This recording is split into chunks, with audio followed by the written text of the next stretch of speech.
বাইরে গিয়ে গড়তুন গৃহত্যাগ করি যাতে আরো 6 বছর আরো তপস্যা করি যাতে বুদ্ধত্ব লাভ বুঝছি বুদ্ধত্ব লাভ অর্থগান হলো দেখি ইবে কোনো জাতিরঙ্গে সম্পৃক্ত নয়।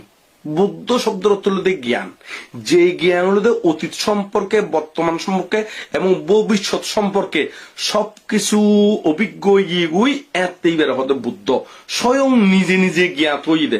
এটা কোনো অমুক জাতি সমুক জাতির অঙ্গে কোনো সম্পর্ক যুক্ত নয়।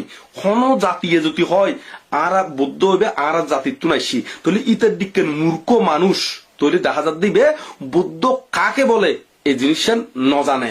কারণ বুদ্ধ শব্দের অর্থগান হলো কি বুদ্ধ হনো ওইটারও ফুয়া নয় ওইটারও নাতি নয়, বুদ্ধ শব্দের অর্থ হলো জ্ঞানী।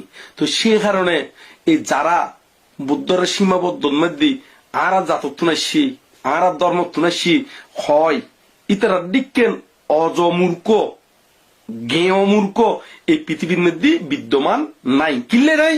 কারণ তারা বুদ্ধ কাকে বলে ন জানে দে। বুদ্ধ শব্দের অর্থ হলো মহাজ্ঞানী, যে জ্ঞান না হলে ওই হতে বুদ্ধ ইবে এখনো ওই রাজা শুদ্ধোধনের ছেলে নয়, কিংবা মহামায়ার ছেলেও নয়, কিংবা গুফার স্বামীও নয়, ইবে হলো রাহুলের বাবাও নয়। ব্যক্তি বুদ্ধ হইতে হতে গড়তে তিন হয় যাতে বাইরে জ্ঞান লাভ বুঝছি এই জ্ঞান নানোর হইতে বুদ্ধ।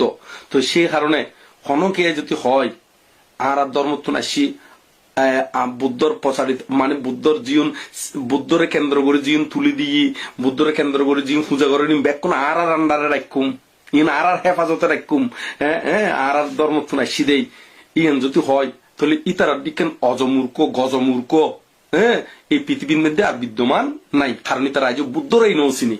তো যারা প্রকৃত জ্ঞানী ইতারা হনদিন মানে এই এরকম মানে আর ধর্ম তো না সে হইনে এঙ্গরি হইনে মানে